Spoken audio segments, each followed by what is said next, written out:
I've been watching these math and programming videos with animated charts, crisp vector graphics, the whole deal.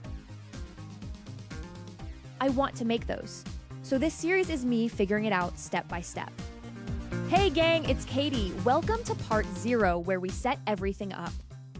First thing, Python. Open your terminal and check if it's already there. Type python 3 version. If you get a version number, you're good. If not, your package manager has it. On Ubuntu, that's apt install Python 3. On Fedora, DNF install Python 3.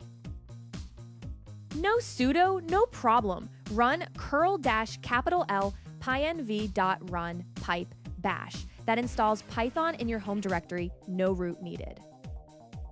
Next, make a project folder mkdl my dash project, then cd into it.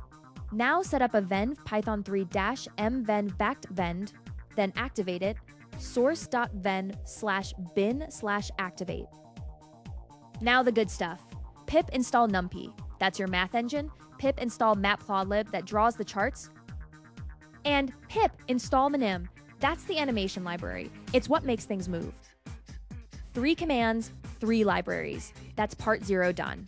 Next time we draw our first plot. See you then.